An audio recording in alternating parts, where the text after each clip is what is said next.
Au milieu de la nuit, une jeune femme de 16 ans se rendit à une fontaine dans le bois de Brocéliande.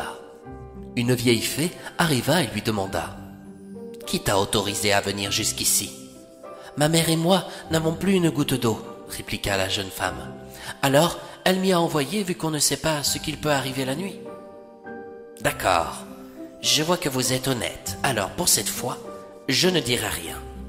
Mais ne revenez plus ici, en pleine nuit, sinon vous ne reverrez plus jamais votre mère. »« J'ai bien peur que ce ne soit pas la dernière, connaissant ma mère, » osa la jeune femme.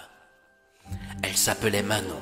Elle avait des cheveux châtains et ondulés qui lui descendaient jusqu'à la moitié de son dos. Elle était vraiment très belle. De plus, elle avait des yeux verts à vous en déchirer le cœur. Lorsqu'elle rentra chez elle, elle déclara les recommandations de la vieille fée à sa mère. Mais celle-ci, bien égoïste, s'en moqua. Quelques jours plus tard, elle fit la malade et envoya sa fille à l'extérieur faire quelques courses. Lorsqu'elle fut seule, elle fit tomber l'eau par terre. Le soir, quand Manon rentra, sa mère était couchée. Celle-ci l'invita à lui faire une tisane. La jeune femme s'employa à la tâche et remarqua qu'il n'y avait plus d'eau. « Va à la fontaine en chercher, » supplia sa mère.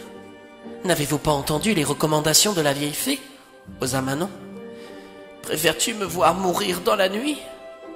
C'est avec le cœur rempli de chagrin que Manon retourna dans la forêt de Brocéliande pour chercher de l'eau à la fontaine. « Ne vous avais-je pas prévenu ?» intervint la vieille fée en arrivant dans son dos. « Si, mais ma mère se trouve malade. Je n'ai plus d'eau pour lui faire sa tisane. »« Elle s'en passera, » rétorqua la vieille fée en frappant le sol avec un bâton. « Vous pouvez l'oublier. Désormais, vous serez ma prisonnière, mais rassurez-vous, vous ne serez pas maltraitée.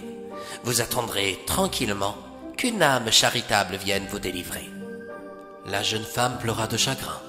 Une grotte apparut dans la fontaine par la magie qu'exerçait la vieille fée. Des marches en rond dans celle-ci amenèrent la jeune fille sous terre. Il faisait sombre, froid, quand soudain elle arriva dans une pièce où rien ne manquait. Tout se trouvait à sa disposition. Il y avait une armoire pleine de nourriture et de friandises, ainsi que plusieurs feux qui réchauffaient la demeure en même temps. « Ma foi, » songea Manon, « au lieu d'obéir à ma mère sans arrêt à tous ses caprices, je vivrais mieux ici, et puis ça me permettra d'oublier les instants où elle me battait. » En effet, Manon n'avait jamais été appréciée par sa mère, et parfois elle se demandait pourquoi. Si celle-ci l'envoyait au milieu de la nuit dans la forêt chercher de l'eau, c'était pour retrouver une certaine jeunesse, car l'eau de cette fontaine permettait de gagner quelques années de vie supplémentaires. Cependant, elle ignorait une partie de la légende qui prenait un sens n'allant pas du tout dans son intérêt. Un beau jour, la vieille fée alla voir Manon. « Je dois aller voir mes deux sœurs. Ce sont aussi deux vieilles fées. Je devine par mon cœur que l'une d'entre elles se trouve mal en point.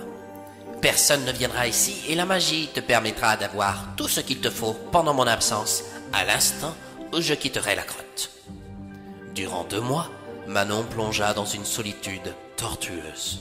Au départ, les jours furent longs. Or, quand elle découvrit une bibliothèque immense, ceux-ci passèrent d'un coup plus vite. Elle lut de nombreuses légendes sur Britannia. Elle s'employa à apprendre un peu de magie pour le plaisir. Elle se mit aussi à cuisiner des plats qu'elle n'avait encore jamais osé faire.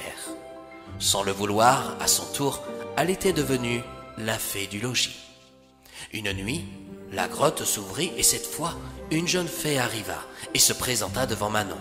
« Je suis venue vous annoncer que votre maîtresse est morte, » déclara-t-elle. « Avant de mourir, elle m'a fait part de votre pénitence dans cette grotte. Elle m'a affirmé de vous dire que si vous restez dans ce lieu, vous ne manquerez à jamais de rien. Si vous décidez de partir, vous le pouvez aussi. Ma foi, j'ai tout ici. Je préfère rester, mais à la condition d'avoir une clé pour que je puisse prendre l'air dans la forêt. Seuls les nains de Dirum pourront me permettre d'exaucer votre vœu, jeune fille. Mais pour cela, je risque d'en avoir pour 1 mois de voyage. Il va falloir attendre. J'attendrai, dit Manon. 1 mois plus tard, comme prévu, la jeune fée revint avec une clé en or. « Vous pourrez sortir quand il vous plaira, » déclara la jeune fée. « Mais ne restez jamais en dehors du coucher du soleil, sinon la grotte disparaîtra. vous ne trouverez plus votre chemin et serez à la merci de vilaines créatures qui sortent la nuit des bois de Brocéliande. J'y veillerai, acclama Manon. Un beau jour, la jeune femme se promena plus loin que d'habitude et rencontra une femme qui essaya de la retenir. Fort heureusement, quand elle arriva à la grotte, le soleil commençait juste à se coucher. En mettant la clé dans la serrure, elle rentra de justesse dans sa demeure. La prochaine fois, je n'irai pas aussi loin, pensa Manon. Que ferai-je si je ne peux plus revenir ici? Le lendemain, la jeune femme ne sortit pas, et les jours suivants, elle déjeunait près de la grotte, puis elle rentrait. Mais un jour, quand midi sonna, un jeune homme vint lui demander où elle demeurait. Effectivement, il avait remarqué sa présence près de la fontaine et s'interrogeait sur le fait si la jeune femme pouvait s'en éloigner. « Là où je vis, répondit Manon, personne ne vient. »« Pardonnez-moi d'être si direct, mais j'aimerais vous épouser. »« Ce serait avec grand plaisir, » se laissa dire la jeune femme. « Je suis si fatiguée d'être seule. Cependant, j'ignore si je pourrais emmener mon mari dans ma maison. » L'heure avança, et la jeune femme dut rompre leur conversation. Le jeune homme lui baisa la main et lui promit de revenir demain. Dans la nuit, la jeune fée arriva. Manon l'informa de sa rencontre avec ce jeune individu. La jeune fée lui déclara: « Mariez-vous avec lui, c'est un bon garçon. Vous pourrez vous promener tous les deux autant que vous le souhaiterez, et vous ne manquerez de rien, je peux vous le confirmer. Vous n'avez plus rien à craindre du coucher de soleil, car ce jeune homme vous a délivré. »« C'est vrai ?» s'extasia Manon. « Oui, cependant, votre mère va mourir dans la soirée. »« Ma mère ? Oui, celle qui vous envoyait chercher de l'eau à la fontaine, » répondit la fée. « Cette fontaine a pour but de vous rajeunir, mais elle est perverse. »« Comment ça ? Quand votre mère vous réclamait de l'eau, elle volait vos années de jeunesse. Elle rajeunissait et vous vieillissait plus vite que vous ne le pensiez. Car en donnant l'eau, le porteur d'eau donne aussi des années de sa vie pour sauver celui ou celle qu'il aime. Désormais, les années que votre mère vous a prises vous ont été rendues.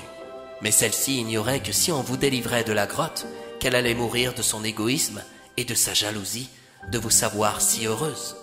Ce jeune homme ne vous l'a pas encore avoué, mais c'est un prince. »« Un prince ?» s'étonna Manon.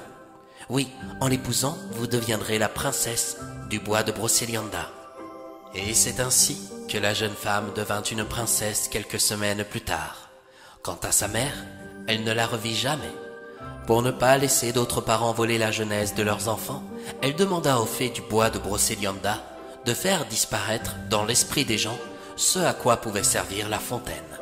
Et jusqu'à ce jour, on ne vit plus personne s'en approcher.